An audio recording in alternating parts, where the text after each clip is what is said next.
Good evening friends. Welcome to my channel Steno with Stenographer. Legal dictation start होगी 3 seconds में. Start. निर्यात की एक संविदा में माल की कीमत जानबूझकर कम दर्शाई गई ताकि क्रेता अपना आयात कर बचा सके. माल रास्ते में चोरी हो गया. बीमाकर्ता इस अवैधता के कारण अपने दायित्व से बचने के प्रयास में सफल नहीं हो सका. बीमाकर्ता की और कोई कपट नहीं था और न ही बीमा धन का दावा किसी अवैधता पर आधारित था. नेक्स्ट. उच्चतम न्यायालय ने किराया निर्धारण करने के एक मामले में हस्तक्षेप नहीं किया क्योंकि यह पाया गया था कि जो भी किराया था उसका लेन देन पक्षकार अपनी खुशी से करते चले आ रहे थे. विवश या शोषण करने वाली कोई बात नजर नहीं आ रही थी और दोनों पक्षकारों ने एक मत होकर दोनों के फायदे के लिए संबंधित अधिनियम का अतिक्रमण किया था. नेक्स्ट. पक्षकारों का आचरण और संबंधित नैतिक दोषपूर्णता यह अवधारण करने में सुसंगत हो सकते हैं कि क्या न्यायालय लोकनीति के आधार पर अवैधता को ध्यान में लेगा या नहीं. एक मामले के तथ्यों के आधार पर न्यायालय ने वादी की ओर से की गई अवैधता को ध्यान में नहीं लिया क्योंकि प्रतिवादी के दुर्व्यपदेशन के खिलाफ उसका दावा ऐसा था कि प्रतिवादी के पास उसका कोई जवाब नहीं था क्योंकि प्रतिवादी की अधिक दोषपूर्णता वादी की कम दोषपूर्णता का महत्व ही खत्म कर देती थी.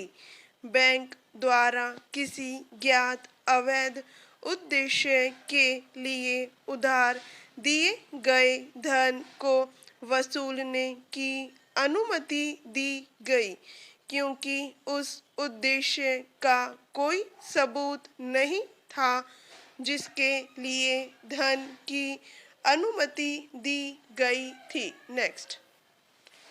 जब किसी करार का केवल एक या कुछ भाग विधि विरुद्ध हो तो न्यायालय उस भाग को प्रवर्तित करेगा जो विधि विरुद्ध नहीं है.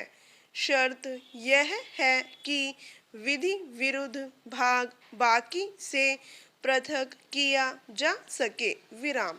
जब एक लारी परमिट सहित बेची गई तो करार पूर्ण रूप से विधि विरुद्ध ठहराया गया क्योंकि चाहे लारी बेचना अवैध नहीं था और केवल परमिट बेचना अवैध था परंतु दोनों को अलग नहीं किया जा सकता था. नेक्स्ट.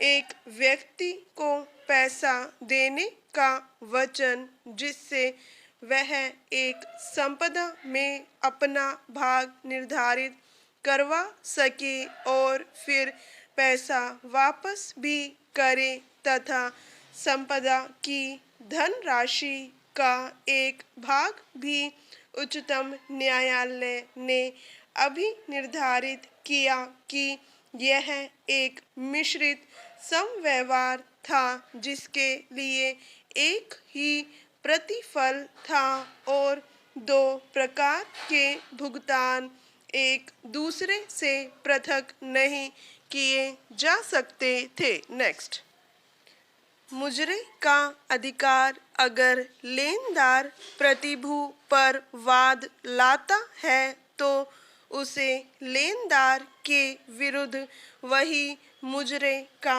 अधिकार प्राप्त होगा जो मूल ऋणी को होता। वह लेनदार के विरुद्ध वही बचाव भी ले सकता है जो मूल ऋणी को प्राप्त होते।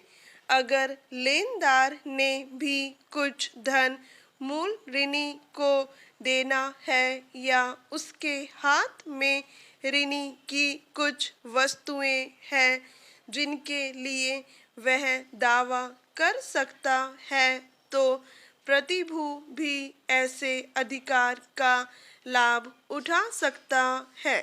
वह ऐसा अधिकार केवल लेनदार के विरुद्ध ही नहीं बल्कि लेनदार के अधिकार ग्रहण करने वाले किसी अन्य व्यक्ति के विरुद्ध भी प्रयोग कर सकता है। एक व्यापारिक अभिकर्ता ने अपने स्वामी का माल बेचा और वह स्वयं ही स्वामी के भुगतान के लिए प्रतिभू भी था और इस कारण उसे भुगतान करना पड़ा। उसे क्रेता के विरुद्ध ऐसे सभी अधिकार मिल गए जो स्वामी को आदत विक्रेता की हैसियत से प्राप्त थे। स्टॉप।